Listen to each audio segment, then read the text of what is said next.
In a world where there are only two Kung Fu masters left, Jerry Graham and Bruce Lee, they must continually watch, the last tome of Kung Fu, Kung Fury. You put a gong, see? I had to put a gong in, a gong noise right there. See, that'd be kind of cool to just convince it like that. Hey, you guys, just is Talking with Burritos. I'm Jerry, JJ Graham. With Chris the Ruble. All right, we're going to be talking about that movie that just came out, what was it, like almost like a month ago? A month ago, yeah. It's called Kung Fury. It was a Kickstarter concept, right? Yep, it was a Kickstarter. Started out by David Sandberg. Yep. Who is this cat? He is a Swedish filmmaker. That's all I know. Okay. Well, he's Swedish, and so, he must have chocolate. I don't know. But he got some awesome skills as a filmmaker because this movie is dope. If you haven't seen it, you can view it on Steam. I think it played there on first. Steam? Yeah, it's on Steam. Yeah, it was on Steam because they were advertising it. Because I remember I would turn on my Steam. I would like activate the account or whatever, and boom, it would pop up. It's like now playing for free on here. And then they also sent me an email too, saying that okay, Kung Fury now available to stream for free. And then they just put it on YouTube, and what is it? I saw it. It was like 24 something million views already. Oh yeah, that thing. That thing took off. Every website like I usually follow was just advertising the crap out of it. Like Topless Robot was advertising it. Otaku, just anybody was just reblogging this and being like, "Go watch this." Because seriously, you should go watch this. That movie was. Just 31 minutes of awesome. Just hilariously good, So, what did you like about it? Personally, I like the music probably the best. Yes, I would say using that Dave will have that Hasselhoff track. Yep. Yeah, that was beautiful. That was oh my goodness, it played throughout the entire thing. And first, I didn't know because it said Hasselhoff in the credits. I'm like, what the hell Hasselhoff has to do with this? Yeah. And then in the end, it's revealed to you, but yet you can hear this track just playing throughout the episode. It's like back in the day when David Hasselhoff was at his at the top of the A-list actor chain, and he just decided to make music and such. And he's actually a pretty good darn singer. Yeah, but it's just I have "Do" on my iPod. Yeah, that's the only song. It's just so kind of cheesy watching him do it because anytime an actor actually goes. Kind of converts and becomes like a musician, they're kind of looked down upon, as Bill Murray and Eddie Murphy. As someone trying to, what do you call that? Trying to perpetrate something that they're not, because penetrate into something that isn't their domain. Yeah, it's like music and movies. What do you call that with that fake person? What do you call a fake? It's called it's Pete, I think.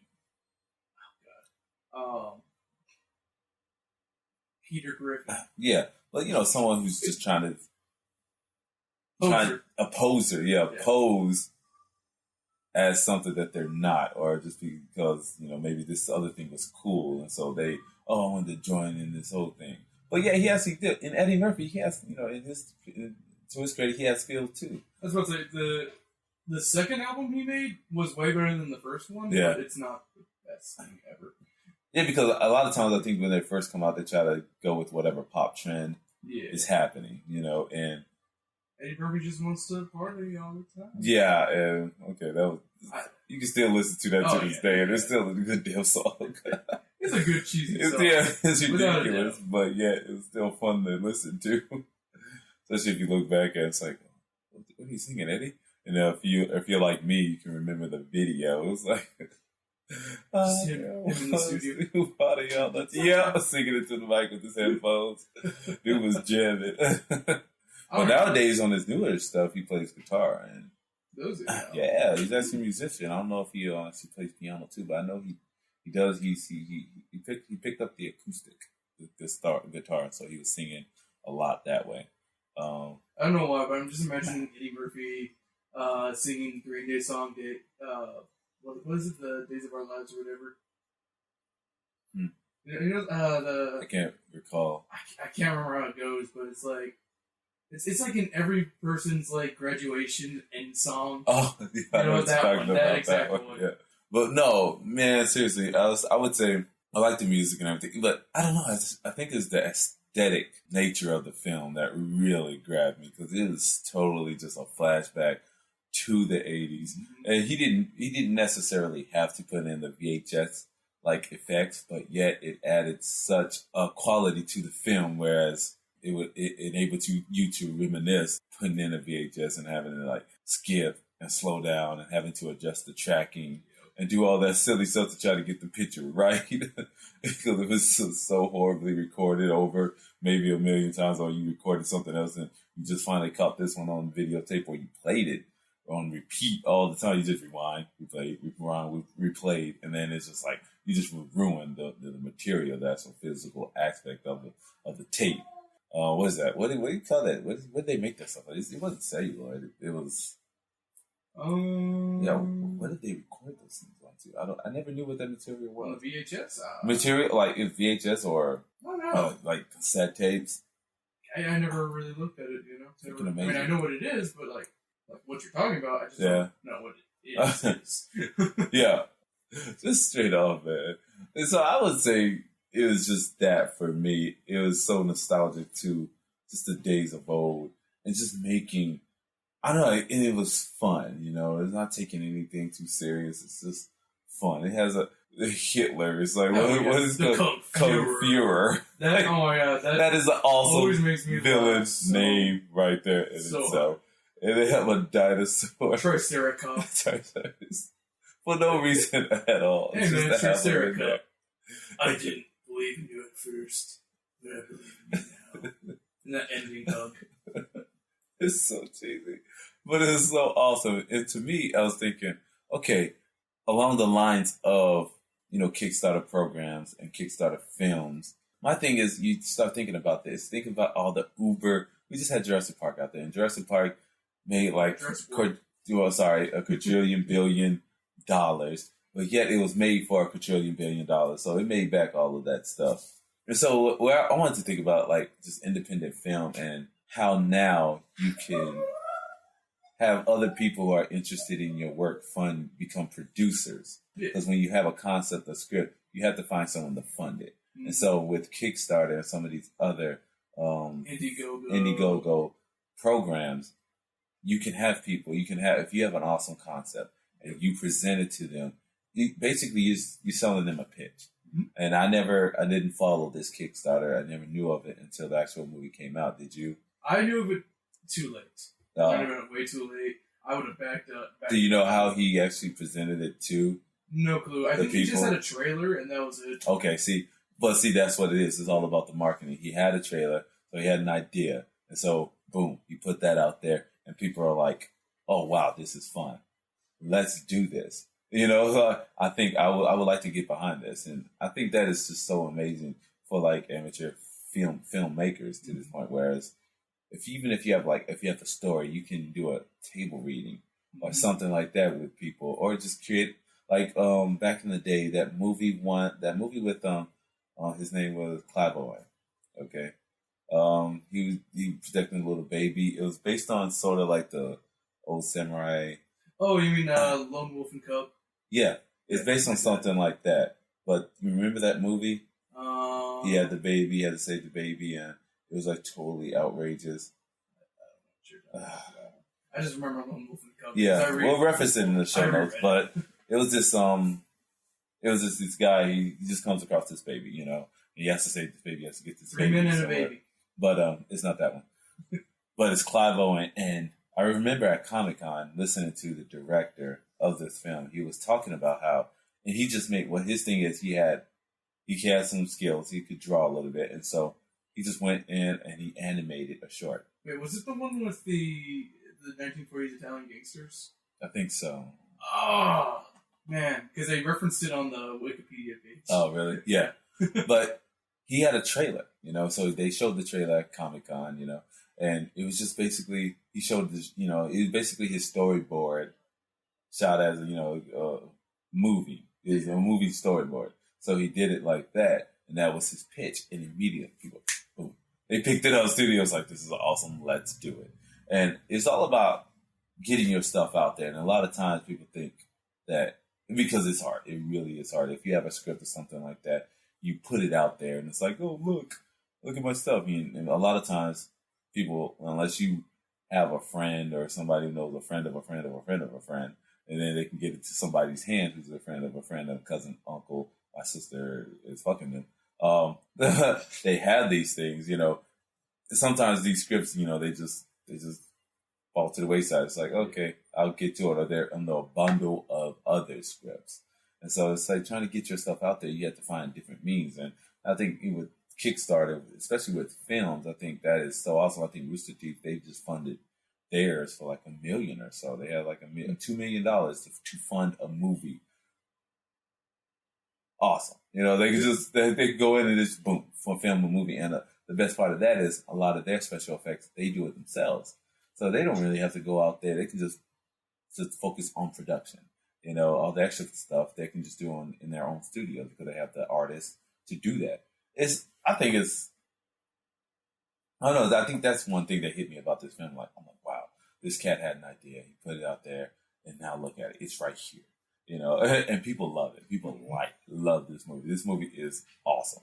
Seriously, it's only 30 minutes, people. Go watch this film. It is just cool. Well, so what do you think about that? Especially as someone who is, you like making like indie flicks. You're making basically your own indie movies. And so eventually we would assume that you would want to do something like this. Honestly, I've always wanted to kickstart something, but I want to finish the script first, do that, get something shot, give them an example of what I'm making. Yeah. You gotta put something out there. You have to put something. Don't try to go out there and like don't just salad guy. Just don't just stand in front of the camera and be like, "Oh, I didn't notice you there." Yeah. And be like, "Yeah, this is my idea for a movie. Give me money."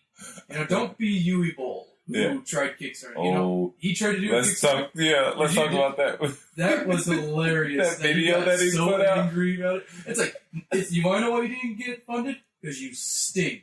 Because you're an asshole too. Yep, you're a jerk. Yeah, this dude was upset. Oh man, and you can't really get upset about these things, and it's because he just got upset. He took it way too seriously. Yeah, and it's like he just has a stick in his butt. I know plenty of projects that don't get funded, and they're still really cool about it. Like you still have to be thankful. You gotta be thankful because somebody put something in. There have been people who were like, "Oh, hey, I supported. I'm sad I didn't get funded, but hey, we did our best." Yes, exactly. It's all about the effort. Exactly. So then maybe next time I'll present something that you guys possibly like, But yeah, go out like a king and not like a court gesture, Trying to just insult everyone because they didn't fund you.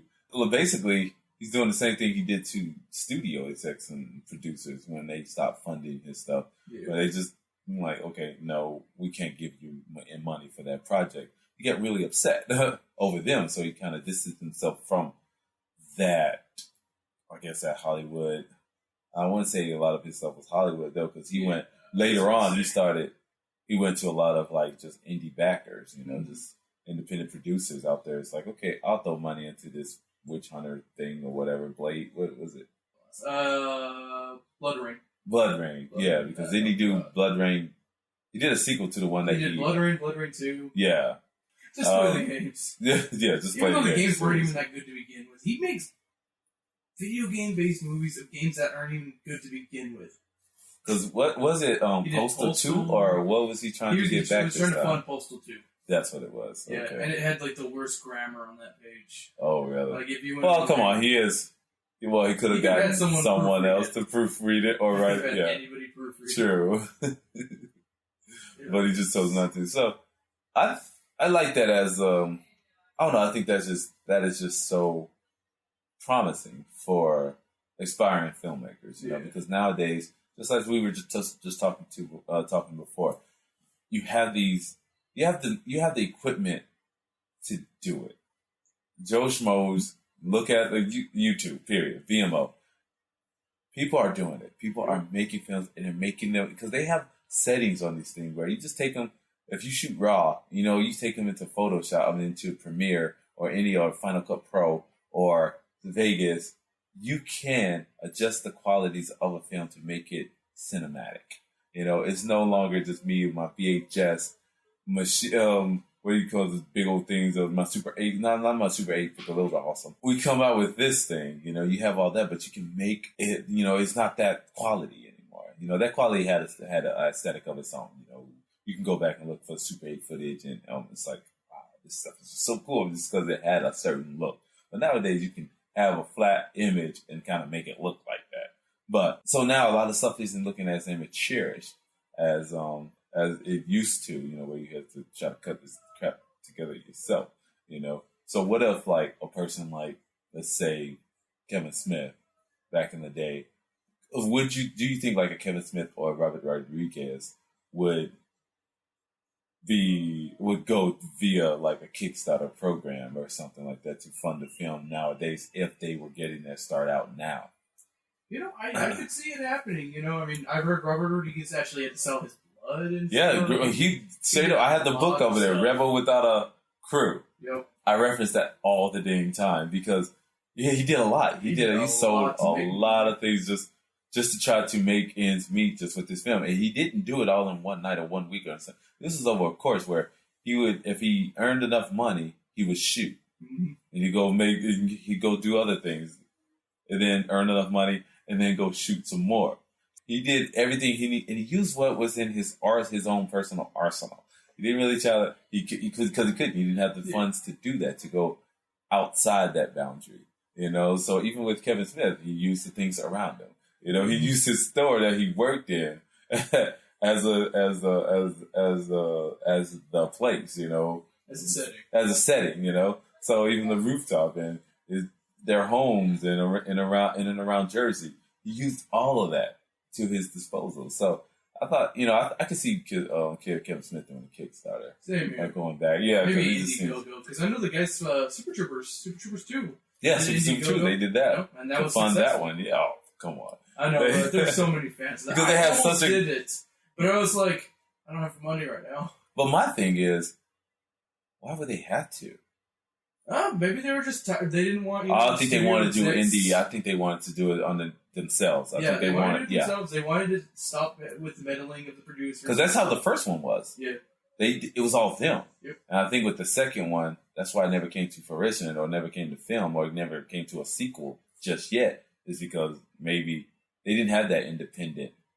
Because once they did that and they did Beer Fest and all these other different ones, there was a lot of other studios involved. You know, they had their little hands in there. Like, like, oh, I want to touch this. I want to touch this. Like, just try to slap their hands. Like, stop, man. I was just, you know, you're messing up our creativity because those guys are just keep the hand out of the creative cookie jar. Yeah, but you know, when you invest millions into something, it gives you the right to put your hands in that cookie jar and have a few more cookies than you should. Than we wanted to actually divvy out. Yeah, maybe even George Romero, because he's even started off independent also. Totally. Because he didn't want to, you know, have to put in a love story and stupid stuff like that. Yeah, you know? All that cliche stuff. That nowadays with that, I don't know why that stuff still makes it into film. Right. I can understand the story being told over and over again because that's what it is. Since the dawn of time, we tell stories over and over again. You know, but they know what the people like. They know what will make money. Yes. But is it really making money pitch perfect? I don't understand it. I can't sit in that auditorium and listen to these people lip sync. It annoys me. I can't do it. It's really not that good. Now, if they're actually singing, that would have been a little bit better for me to grasp. But when I walk in and I just see lip syncing, it throws me off and it takes my mind somewhere else. I just concentrate on their lips and the music and trying to sync them both up and your performance. And I judge. The movie might be awesome, but I'm so distracted by this, like the lip syncing, that I can't really wrap my head around like what's actually going on in the movie, unless it's like a dialogue part. But it's the parts with the music that really supposed to sell the film, because that's what they are. They're singing a cappella group. But you know, Whitney Houston did it well. The Bodyguard. Oh, that film. Yeah, such a good movie. No, right? Kevin K, what's up? So as far as independent music movies go, shut up. Man. Sorry, I was about to go into full circle with This Is the End. Go ahead. Oh no, go ahead. I always cherish that. Yeah. Oh. We'll go full circle. I don't want to go full circle with This Is the End. But because of the Whitney Houston, The Bodyguard, and the song. So you're going back. Yeah. Okay, I got you. We always have to go with This Is the End. Oh, man. That's just freaking good damn good movie as well, people. Go check that one out as well. But first, go check out Kung Fuhrer. Okay, we're going to go back there. Kung Fuhrer. What are some other shows like pretty cool in there that I like? Because that's what I just liked about I just liked seeing this guy's creativity out there. He was able to just do this. And I see a lot of that around. And it's like, wow, these people just tried a little bit harder. Especially in today's market, you can totally just do it. And just do it all about the film. If you're doing it about the film, then you'll make something worthwhile. But, it's when you start thinking about, how much money is this thing going to make? That's when it starts becoming a little bit trite, Because you start wanting to please people. But if you're just doing independent film, I'm just going out and I'm shooting because I like it, then most likely you get a better product, or because, hey, I just want to tell a story instead of sell tickets. Almost kind of makes me think of, because I the Drumcore International was yesterday. Yeah. And I was thinking to myself, I'm like, why would someone want to do this versus jazz music, the freedom of freeform jazz and stuff. Yeah. I'm a musician, I play the bass, and I like to improvise on the bass a lot, I just like to play, do my thing, and I think to myself, why would anyone want to do drum corps when you have to be uniform and do the same thing just to impress a judge? Yeah. Well, okay, I have to disagree with you on that one because it's just a team aspect. It's a team aspect, but you're still in the uniform trying to impress someone. Yeah, and it's in high school, dude. No, this is college. Oh, this is a college one? Well, because a lot of them get that scholarship to go there to play. Yeah, that's true.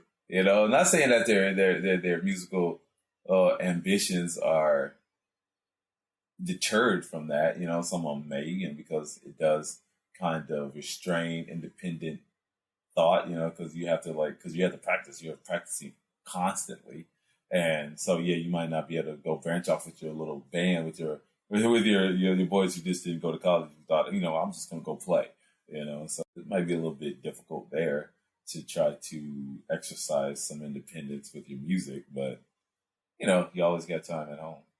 I look into their eyes and I see they're not really that happy. Oh, really? I can see is that just how they're supposed to be? Or is it that they're just concentrating? It's just concentration, but afterwards, even the celebration, you can tell. Oh, they're happy now, but are they really? Yeah, and what we're referencing is actually if you ever seen those big bands from colleges and high school, the marching bands. It was just talking about them, the musicians within those groups, those team groups where they perform. Are they performing for themselves? Are they performing because a lot of them do get the joy of winning, a competition and being able to outbest. And you do with those see a lot more creativity because they're getting a little, they get some. They can do some stuff with some music. Those ones, I remember the last year when Sam became a senior. She said, "I'll do marching band if it's a good music we're gonna do." It was Steely Dan, so she didn't do it. What the fuck do you have against Steely Dan? It was her choice. No. Would you want to play Steely Dan in a marching band? Do you want to hear Steely Dan's marching music? What if it was I can't name a Steely Dan song. Kanye West. What should you do with that? I don't know.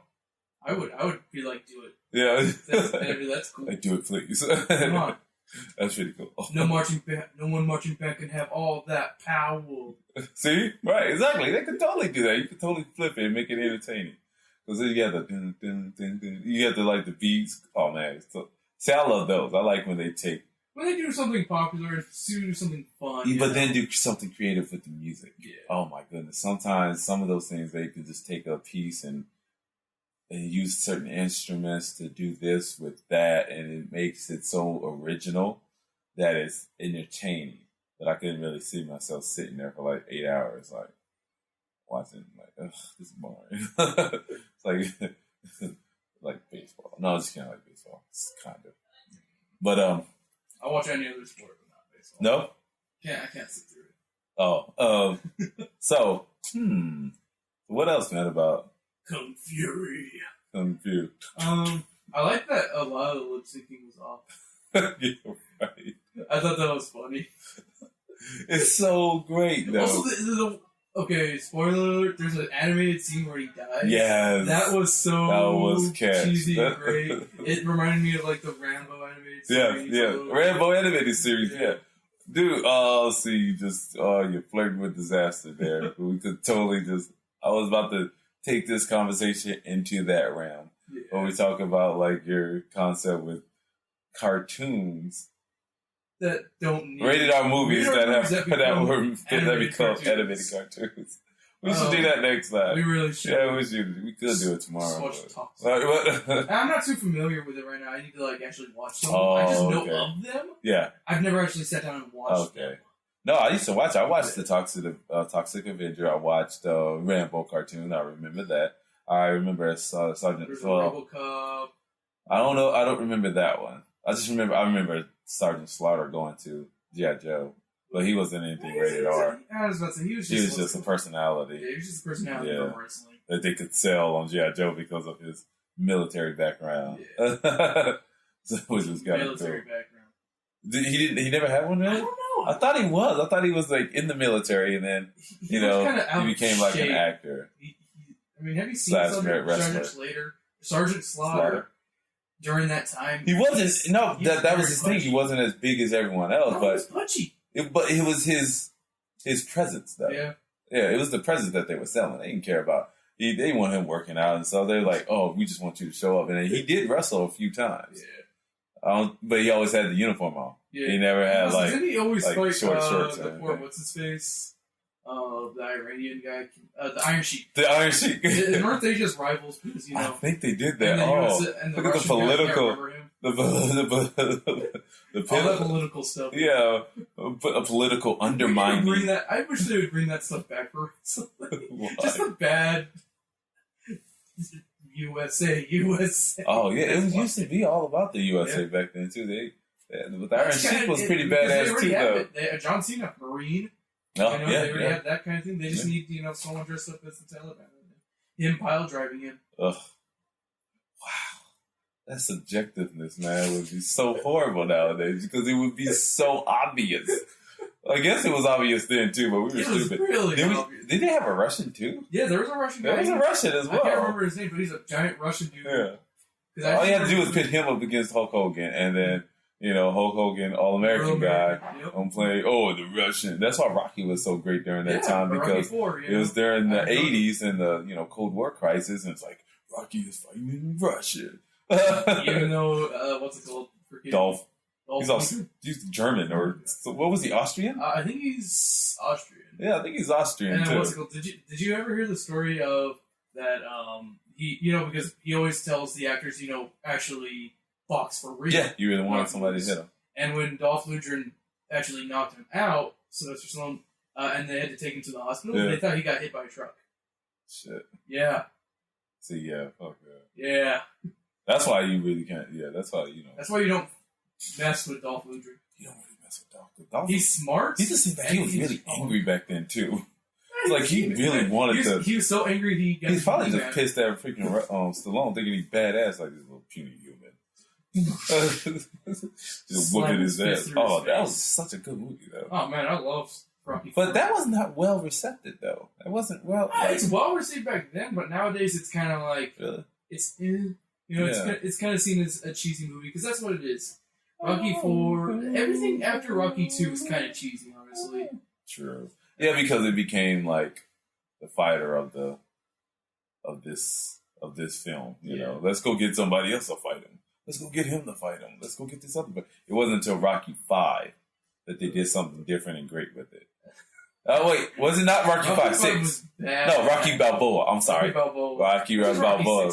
Yes. It was actually just a good film. That was a fantastic I love that one. I still have the shirt and that. So it was, I love that one. So they went a little off, but they went back to telling the story of Rocky and the things that he has to deal with in his life, and that's what really compelled a lot of people because it was just this guy, trying to make his way And, how did we get from Kung Fury to Rocky? Shit.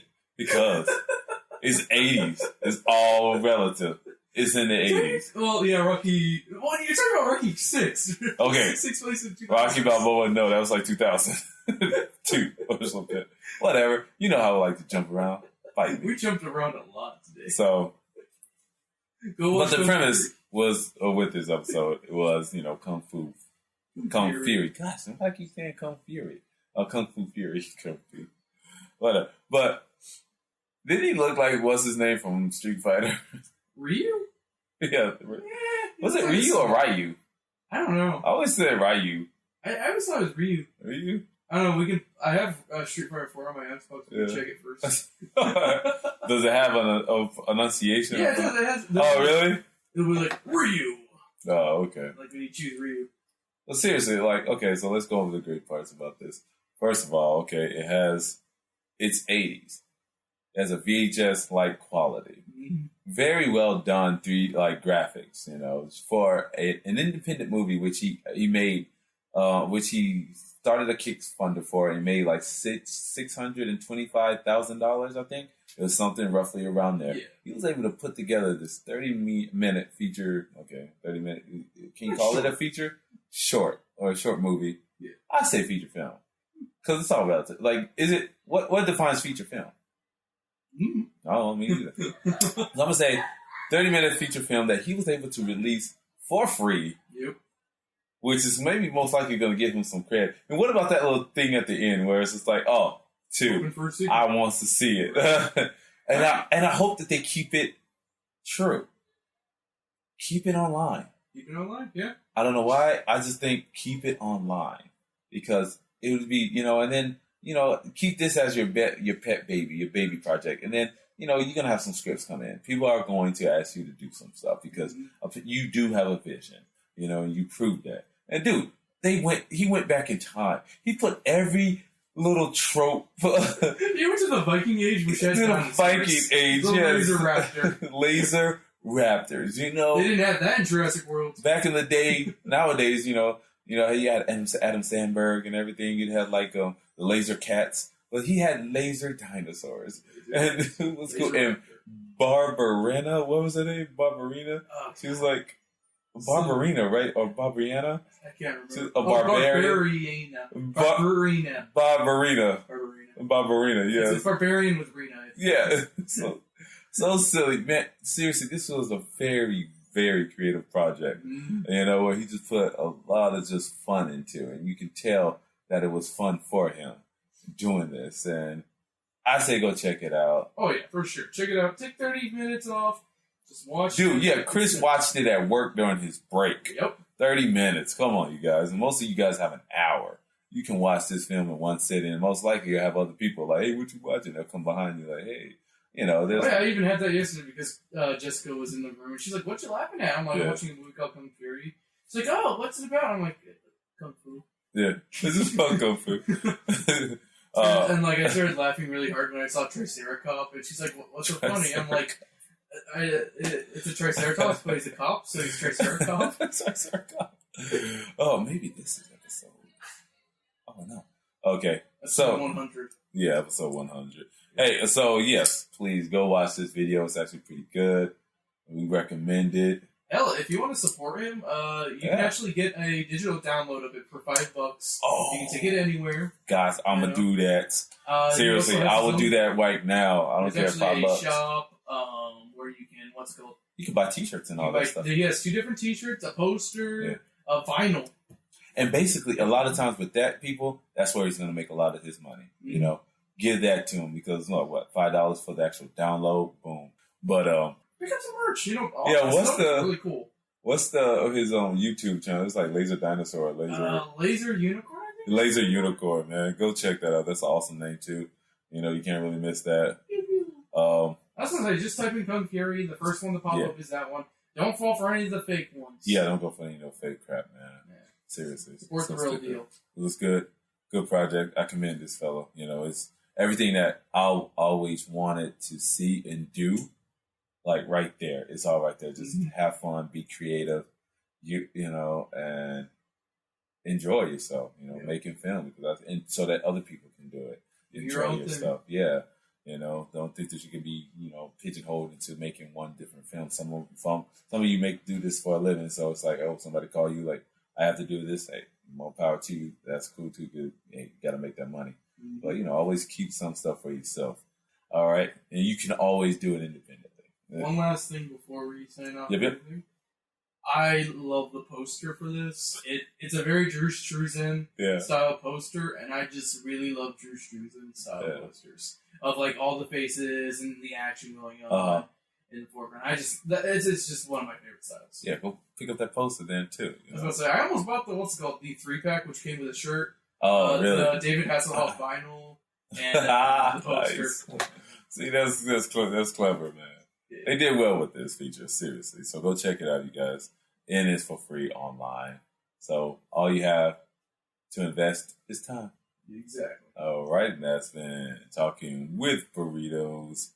I am Jerry JJ Graham. And this is the RuPaul. And Adam. Hopefully everything's well. See you next time. I was going to say my outro, but I don't have anything recorded yet. I got this. All right, there we go. As two warriors walk off, knowing that they couldn't keep their mind on one thing, they always remember Kung Fury. Alrighty, guys. If you want to follow us, you can go to Talking with Burritos on Facebook, or you can follow us on Twitter at Talking Burritos, or you can email us at feedback@talkingwithburritos.com. And, you can get some comment there and check out the show notes, okay? And that's a wrap? Yes, it is. And your feedback is most important to us. But not a burrito.